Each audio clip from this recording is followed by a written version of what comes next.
Look closely. What kinds of colors and shapes can you find hiding in this grid? In this video, I'm going to show you how to create a colorful grid-style masterpiece inspired by Paul Klee's painting, Once Emerged from the Gray of Night. First, I'll share a little background on Klee's amazing life and unique approach to art, and then we'll jump right into the tutorial. Meet Paul Klee, the artist who made pictures look like music and dreams mixed together. Klee was born in Switzerland in 1879 and grew up playing the violin, so he thought about art the way musicians think about sound. His paintings often have rhythmic, repeating, and flowing patterns, almost like beats or melodies. He didn't stick to one style. He painted whimsical cats, colorful abstract shapes, and tiny symbols that felt like secret codes. Klee taught at the famous Bauhaus school in Germany, inspiring young artists to experiment and play. He once said that a line is a dot that went for a walk. His playful spirit changed how people thought about art. Even today, artists still look to Klee's bright colors and imaginative ideas for inspiration, proof that his joyful musical way of painting has influenced the art world forever. To get started, grab an 11 by 14-inch piece of multimedia paper, a ruler, pencil, and scissors. Look for the 0 mark on your ruler. This is where you want to start measuring. Line this mark up with the bottom edge of your paper. Make a mark every 2 inches going all the way up your paper. I'm stopping here at 10 inches because there's not space to measure out another 2 inches. I'm marking this area off because I'm going to cut it off later. Next, start on the bottom edge on the other side. Make marks every 2 inches moving up the paper, then leave space at the top. Now I'm moving my ruler down to the left bottom edge. Be careful to line your ruler up with the paper so that you start measuring from the 0 mark of the ruler. Remember, this is usually a tiny space in from the edge of your ruler. I'm making 2-inch marks along the bottom edge of my paper. Notice how I have to pick my ruler up and move it over in order to measure the final spot on my paper. Also note that there is some extra space here on the end. Next, move your ruler up to the top left edge. Start measuring from the 0 mark, making lines every 2 inches across the paper. You'll need to move the ruler over to measure out the final mark. And again, you will have extra space at the edge. Now you get to start connecting the lines. Use your ruler to connect the line at the top with the line at the bottom of the page. If you teach elementary students, you may want to make these simple marks on the paper for your students beforehand, as they often struggle with this part. Then you can have your students use a ruler, like I'm doing here, to connect the marks. I have connected all the marks, so now I just have this leftover space here, which I will cut off later. Because a 12-inch ruler does not go all the way across the paper, you'll want to grab either a long straight edge or a yardstick for this next part. Line your straight edge up with the pencil marks you've made to create a long straight line across your paper. Next, move your straight edge or yardstick up to line up with the next set of marks that you've made. Use this edge to make another straight line across your paper. Again, line it up with the marks on both sides of your paper and use this to make another straight line across. Continue to do this until you get all the way to the top.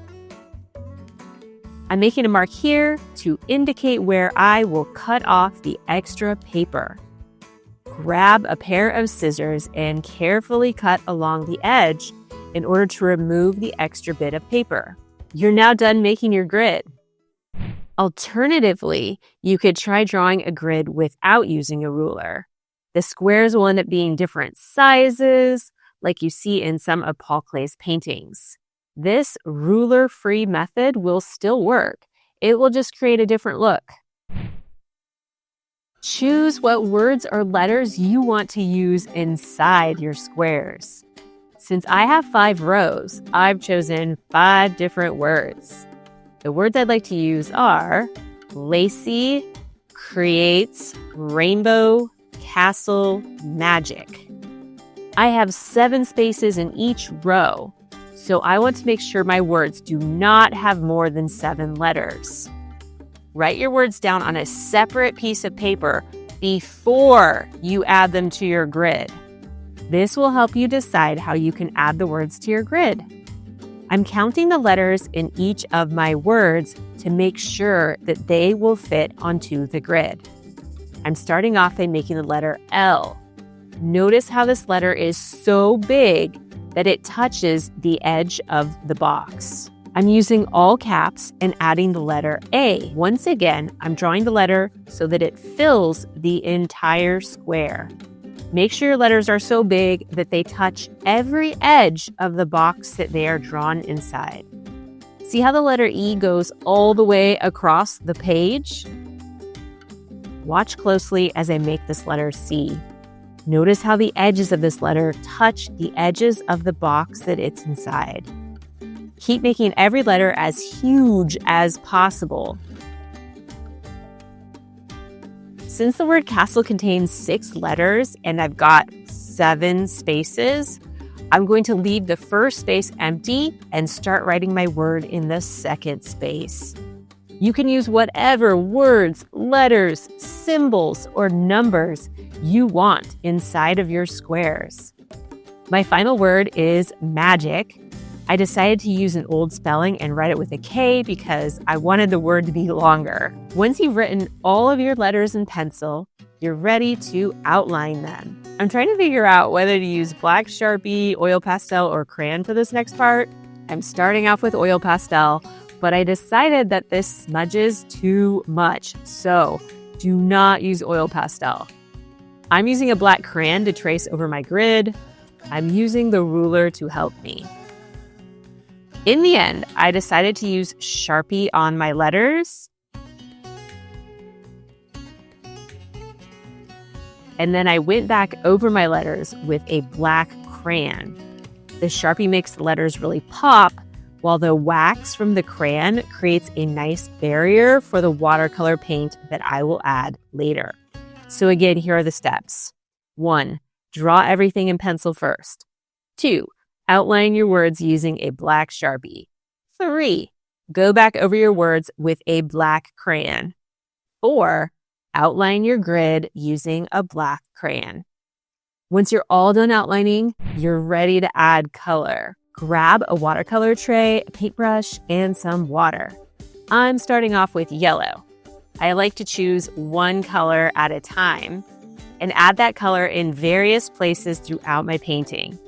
Try choosing at least several places to fill in using that first color that you choose before switching to another color. This way, you don't have to rinse your paintbrush off as many times. Now that I have filled in all of the spaces that I want to be yellow, I'm going to rinse my brush and switch to orange. You can use the lid of your watercolor tray to mix colors. I'm putting some orange paint here. The more water you add to your paint, the lighter your color will become. Notice how the big letters divide the squares into different facets. I always use different colors when I fill in facets that are right next to each other. This creates a really nice contrast. I'm filling in some more red spaces, then switching to brown. Now for some blue. If you accidentally add too much paint, use a tissue to wipe it up. Now for some darker blue and purple, and then some green. Don't forget that you can use the lid of your tray to mix unique colors. Try using a scratch paper to test your color before you use it on your artwork. Continue painting until all the different facets within your grid are filled with color. When you're done painting, use a tissue or a paper towel to carefully wipe out the lid of your watercolor tray. See how this is still dirty? You will probably need to add some water to your tissue in order to get all of the paint off of your lid. Be sure to leave your lid completely clean. Check your watercolors to make sure they do not look muddy. This white color got contaminated with purple, so I will need to very gently dab it out, then add a bit of water and gently dab it again in order to remove that purple color. Be sure to check that your colors are clean before you put your watercolor tray away. Do not tilt the tray while it's wet. Be sure to carry it flat. I hope you love how your painting turns out. Here are some projects that my students made. These kids are in 1st through 5th grade. This project also works great for older students and adults. Up next, dive into a super fun art project inspired by the dreamlike world of Marc Chagall. This project is perfect for both elementary students and adults who are beginner artists.